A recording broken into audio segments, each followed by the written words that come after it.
antecedía mi pastor hablaba del mensaje del cuerpo de Jesucristo y que somos parte del cuerpo de Cristo. Y como parte del cuerpo de Cristo, la iglesia se tiene que comportar como se comportó Cristo. Y resulta que el principio del texto decía: nada hagáis por vanagloria ni por contienda con los demás, sino que antes bien haya el mismo sentir que hubo en Cristo Jesús, que no le importó ser hijo de Dios como cosa que aferrarse, sino que se despojó. Y a veces nosotros no actuamos de esa manera. A veces andamos con la vanagloria por delante y el orgullo por delante.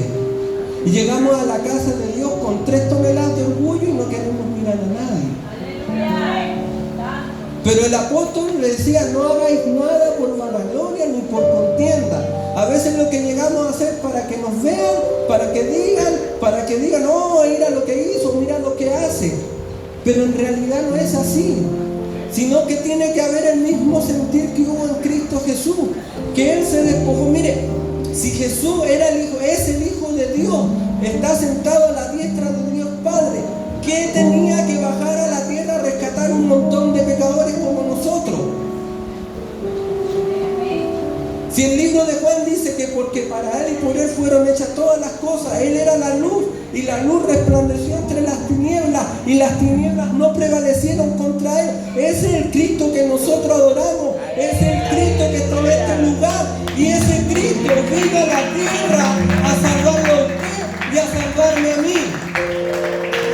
Y Jesús fue tanto que quería que nos amáramos, que queríamos que comprendiéramos que era el amor de Dios, que un día conversando con un intérprete de la ley, ahí en Lucas, capítulo 10, del verso 25 en adelante, sale la parábola del buen samaritano. Y dice que un doctor de la ley, que un intérprete de la ley le dice: Señor, ¿qué tengo que hacer para heredar el reino de los cielos? Y Jesús le dice: ¿cuáles son los mandamientos? Amarás al Señor tu Dios y amarás a tu prójimo como a ti mismo. Y lo haces, sí lo hago. Pero ¿quién es mi prójimo? Cuando uno se pone duro, ni con una olla a presión se cuece. Y Jesús le dice: mira, de Jerusalén a Damasco iba un hombre caminando por un camino solitario. Y en ese camino salieron un par de asaltantes, lo asaltaron, lo golpearon, lo dejaron malherido y le robaron. Y se fueron y él quedó solo. Pero dice la Biblia que pasó un sacerdote, pero el sacerdote no hizo nada por rescatarlo. Dice que después pasó un levita y el levita no hizo nada por rescatarlo. Ahora, ¿sería que el sacerdote y el levita no tenían sentimiento? ¿O había algo que ellos no podían hacer porque su trabajo no les permitía? Y estudiando me encontré una cita en el libro de Números, capítulo 19, si no me equivoco, donde dice que ni el sacerdote ni el levita podía tocar un herido, porque si no quedaba inmundo por 7 días y su labor en el templo no la podía cumplir. Entonces, la razón de que el sacerdote no acudió al hombre y el levita es porque iban a quedar inmundos. Tenían que volver al templo y no podían trabajar en el templo. Y por ordenanza de Dios, los sacerdotes ni los levitas tenían que tocar sangre. Entonces, ¿qué quiere decir? ¿Que la ley es mala? No, la ley te preserva. Si uno hace lo que la ley dice, vive. Si uno no hace lo que la ley dice, no vive y muere irremisiblemente. Pero, ¿y el hombre que él le va a tender la mano? Entonces Jesús le dice: mira, curiosamente por ahí pasó un samaritano. Y ese samaritano se detuvo, curó su herida, lo puso en su montura, lo llevó al mesonero y le dijo al mesonero: mira, yo no lo conozco, pero te voy a pagar 2 días. Y si son más días, a lo que regreses yo te los pago. Los judíos no querían a los samaritanos. Y hay veces que nos pasa a nosotros. Nosotros somos tan orgullosos que el que entra por la puerta ni le queremos saludar. ¿Qué nos pasa? O sea, somos orgullosos de ser hijos de Dios, pero a veces el orgullo se nos sube a la cabeza y no miramos con los ojos de Cristo, sino que miramos con nuestros ojos carnales. Entonces Jesús le dijo, ¿quién fue el que ayudó o quién fue el prójimo de ese hombre malherido? Y el intérprete de la ley, como sabía que era un samaritano, no fue capaz de decir un samaritano, sino dijo el que hizo misericordia. Y Dios no lo quiere hacer usted como ese intérprete de la ley. Dios lo quiere usted como ese samaritano, que al que vea en la calle, que al que vea malherido, que al que vea necesitado, que al que necesite palabra de Dios, usted vaya y tiéndale la mano. Usted vaya y extienda su mano y dígale, mira, hay uno que te puede rescatar, hay uno que me rescató un día, hay uno que te puede dar la libertad, y ese se llama Jesucristo, y ese se llama el Hijo de Dios, y ese murió en la cruz del Calvario. Pero a veces nuestro orgullo no nos deja ver ni nos deja hacer la voluntad de Dios. Pero hay veces que Dios trata con nuestro orgullo. Hay veces como lo hizo con Elías. Dice que a Elías, ¿quién lo alimentó? Un cuervo. Y el cuervo era un animal inmundo, pero era el que le mandó Dios para alimentarlo. ¿Cuántas veces usted no lo ha alimentado un cuervo? ¿Cuántas veces usted no ha recibido respuesta a través de un cuervo? El cuervo trae la voluntad de Dios y Dios le enseña una lección porque trae a quien Él quiere para sustentarle a usted que es hijo de Dios. Y usted y yo a veces tenemos que ver cómo Dios hace maravillas y utiliza a otras personas o utiliza otros medios para bendecirnos a nosotros. Porque no somos capaces de ver la gloria de Dios. Y Dios quiere que veamos la gloria de Él. Que nos comportemos como se comportó su Hijo. Si su Hijo fue capaz de hacerse semejante a un ser humano y padecerle hasta la muerte de cruz, ¿por qué nosotros no somos capaces de ver a los demás con los ojos de Cristo? ¿Por qué nosotros no somos capaces de atender a los demás como lo atendió Cristo? Si Cristo vino a la tierra y se preocupó por el necesitado, se preocupó por el que tenía hambre. En el mensaje del pastor dice que sanó al ciego Bartimeo, dice que sanó al hijo, resucitó al hijo de la viuda de Naín. ¿Por qué? Porque Él estaba atento a las necesidades. Y nosotros a veces no somos capaces de ver la necesidad de las personas que están allá afuera clamando por el Cristo de poder, por el Cristo de la gloria que nosotros predicamos en este lugar. Si aquí se mueve la gloria de Dios cuando salimos de este lugar, cuando salimos de la casa de Dios, esa gloria tiene que irse con nosotros y que nosotros la repartamos a los demás y que nosotros seamos parte del reino de Dios. Porque cuando usted lleva un poco de gloria de Dios, cuando usted lleva la unción del Espíritu Santo en su vida, allá afuera la gente se da cuenta. Allá afuera la gente se da cuenta y ya no le dicen, oye vos, sino hasta el más desordenado le dice, hermano, ¿cómo está usted? Porque en usted ven algo que el mundo no tiene. En usted ven algo que el mundo no ofrece. Que por muchas Semanas Santas, que por mucho bacanal, que por muchas cosas que ellos nos ofrezcan, el mundo no puede dar lo que nosotros tenemos en este lugar, que se llama presencia de Dios, que se llama llenura del Espíritu Santo, que cuando usted levanta sus manos, siente la presencia de Dios, que cuando usted levanta sus manos, siente la gloria del Dios omnipotente. Entonces, hermano, Dios quiere que actuemos como actuó Cristo, que no hagamos las cosas por vanagloria, porque es fácil que se nos suba el orgullo y caminar como las plazas, como las palomas de la plaza, así caminamos como las palomas de la plaza. Y somos bien orgullosos. Y se nos fue que éramos hijos de Dios, que éramos redimidos por la sangre de Jesucristo. Se nos fue esa parte. Porque tantas bendiciones que Dios nos ha dado a veces se nos suben a la cabeza. Y se nos olvida que andábamos como David un día allá detrás del monte, que nadie nos quería ver con olor a oveja, arreando el ganado. Pero cuando Dios nos llamó de allá, nos puso vestido, nos puso anillo de oro, nos puso calzado y nos hizo hijos suyos, se nos olvidó todo lo que habíamos sufrido en el mundo.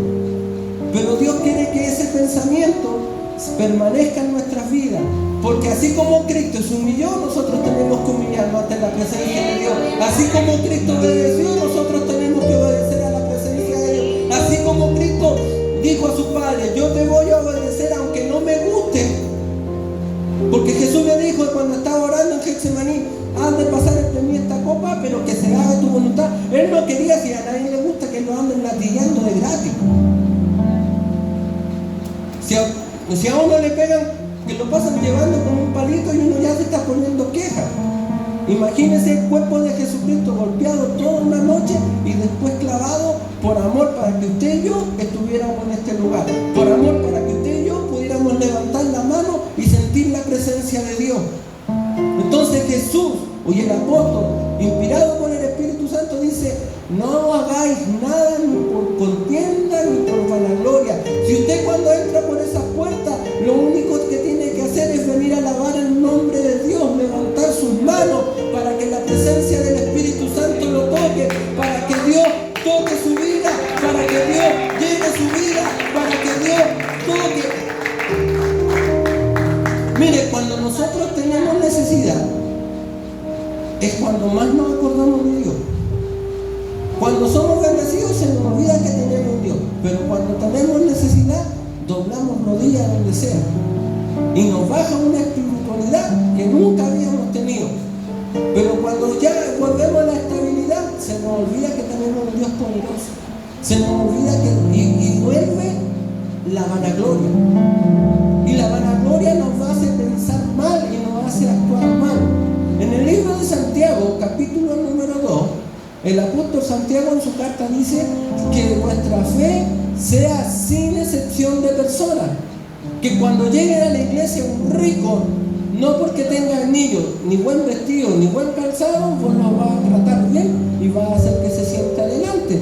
Pero si llega un pobre, que se siente allá en la puerta porque es pobre y él no trae ofrenda.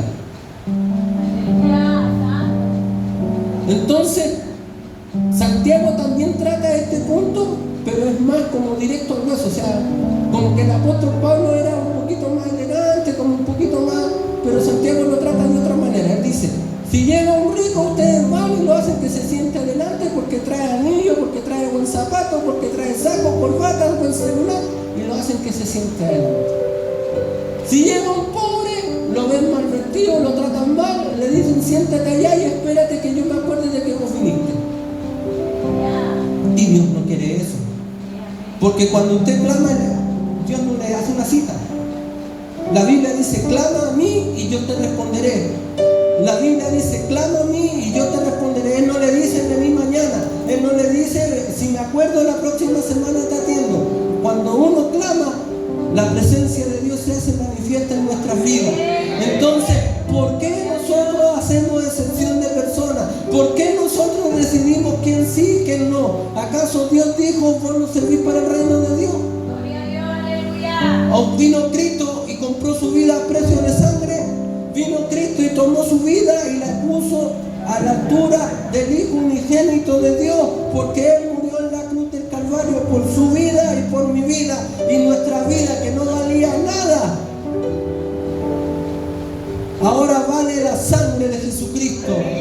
Porque su vida, que era mi vida, que no valía ni un peso, ahora vale el tesoro más grande de toda la humanidad y de toda la eternidad, que es la sangre de Jesucristo. Su vida y mi vida vale la sangre de Jesucristo. Su vida y mi vida fueron compradas por la sangre de Cristo. Y eso significa, hermano, que nosotros somos deudores de nuestra salvación, de Jesucristo que murió en la cruz del Calvario. Y no tenemos cómo pagar ese precio que pagó Cristo en la cruz del Calvario, más que obedecer, doblar nuestras rodillas a Él y poder decirle: Cristo, yo te amo, y poder decirle: gracias, Señor, porque enviaste a tu Hijo, y poder obedecer su mandato. Gloria a Dios, aleluya. Mire, el pastor decía, y que conste que nos pusimos de acuerdo con el mensaje, no nos vimos casi, en este día no nos vimos hasta que llegamos al culto. Yo no sabía que iba a predicar él, ni él sabía que iba a predicar yo. Pero hay veces que se pierde mucho tiempo peleando, hermano. Hay veces que la iglesia pierde mucho tiempo discutiendo que esto lo vamos a cantar así, que esto lo vamos a hacer aquí. Si la iglesia lo que tiene que hacer es darle honra, gloria a Jesucristo por los siglos de los siglos. Si usted viene a este lugar, tiene que levantar sus manos y darle la gloria a Dios. Si usted viene a este lugar, tiene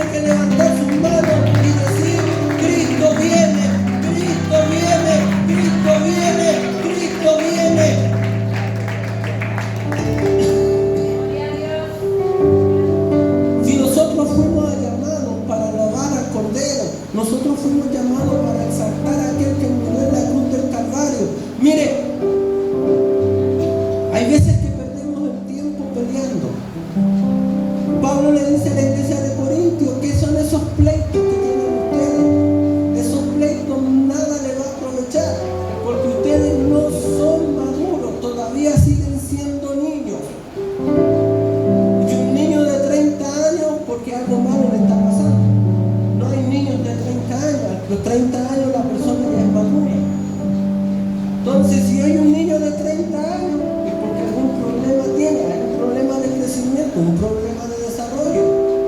Porque el pleito no debe reinar en la iglesia de Dios ni en el cuerpo de Jesucristo. Lo que debe reinar es la unidad. Que usted se preocupe por su hermano y su hermano se preocupe por usted. En crecer, en alabar y en glorificar el nombre de Dios.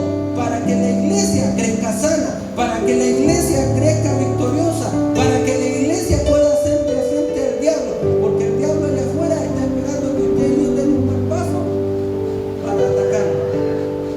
Y si usted y yo damos un buen paso, quiere decir que el diablo allá afuera nos va a pasar la factura. Usted y yo tenemos que alabar y glorificar el nombre de Cristo. Usted y yo tenemos que esforzarnos porque nuestro hermano también pueda alabar el nombre de Cristo. Nosotros debemos de ser un canal de bendición para nuestro hermano. Si nuestro hermano está en necesidad, nosotros tenemos que ser un canal de bendición. La Biblia nos dice: no os canséis de hacer el bien, que a su tiempo segaremos si no hubiésemos desmayado. Primeramente a los de la casa de Dios. Si usted ve a algún hermano necesitado, atienda la necesidad de su hermano, porque Dios le va a recompensar su vida. Dios le va a recompensar su vida si usted se preocupa por atender las necesidades de un hijo de Dios. Si usted se preocupa por atender las necesidades de su hermano, Dios le va a respaldar, Dios le va a cuidar y Dios le va a tender la mano. Porque es como el proverbio que le di el pastor: si usted no atiende a las necesidades de los demás, si usted no atiende a la necesidad de los demás, Dios no va a atender a su necesidad. Y a nosotros sí nos gusta que Dios escuche nuestra oración. A nosotros sí nos gusta que Dios nos escuche nuestro clamor. Y si no escucha, pero ¿qué pasa? Si yo, esto es como la siembra de la cosecha. Si yo siembro amor, recibo amor. Si yo siembro pleito, voy a recibir pleito. Si yo siembro amistad, recibo amistad. Pero si siembro enemistad, es lógico que voy a recibir enemistad.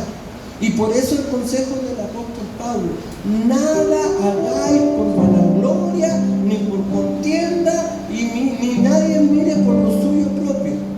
Porque llegar a la casa de Dios y solo mirar por mí y sin preocuparme de los demás, quiere decir que mi vida espiritual no está creciendo como tiene que crecer.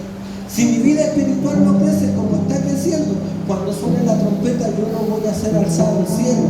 Porque Cristo quiere llevarse a un pueblo que tenga sus vestiduras blancas, sin mancha y sin arruga. Entonces, para poder tener las vestiduras blancas, yo tengo que estar en comunión con mi hermano. Yo tengo que estar en comunión con mi hermana. Yo tengo que estar en comunión con la iglesia que está ahí al otro lado. Yo tengo que estar en comunión con los hermanos que están en otro país. Porque cuando yo estoy en comunión, cuando yo vivo en una vida de consagración, cuando yo estoy clamando por los demás, Dios va a cuidar de mi vida.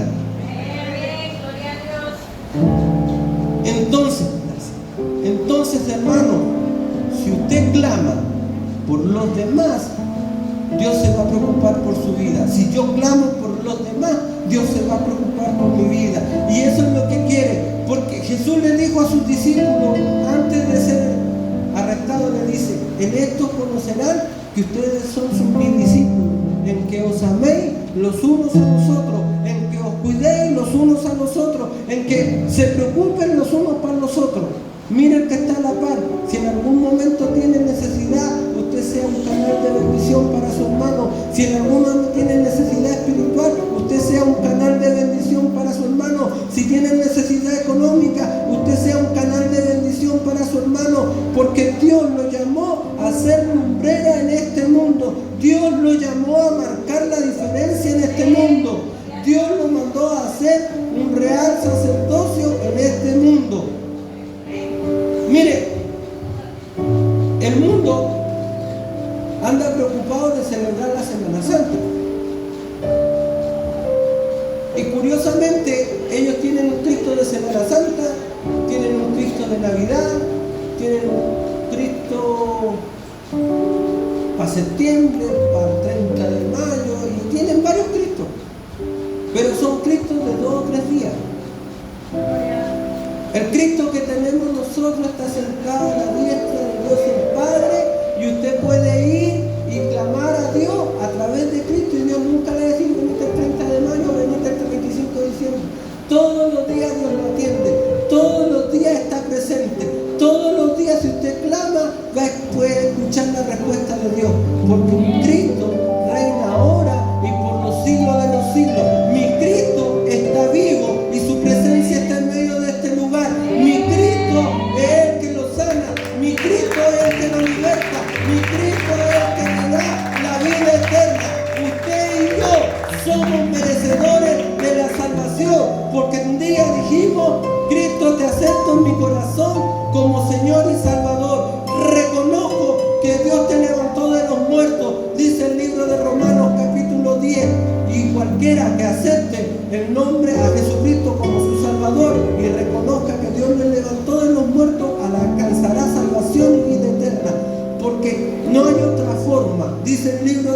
nosotros podamos alcanzar la salvación. Porque el libro de Timoteo dice, porque hay un solo mediador entre Dios y los hombres, y ese es Jesucristo hombre. Y ese es el Cristo que se adora aquí, y ese es el Cristo que nosotros alabamos, y ese es el Cristo que nosotros glorificamos, y ese es el Cristo que nosotros tenemos que seguir.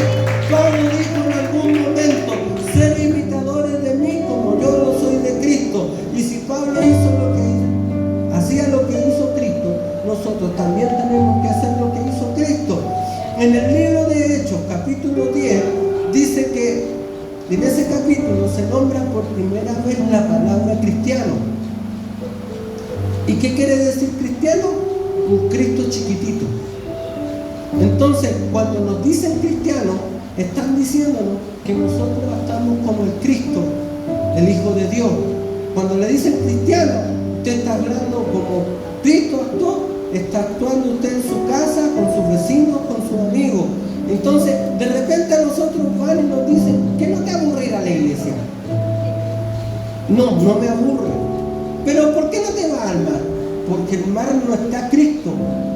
Aunque la tierra pertenezca a Dios, en estos días lo que menos hay es presencia de Dios en esos lugares.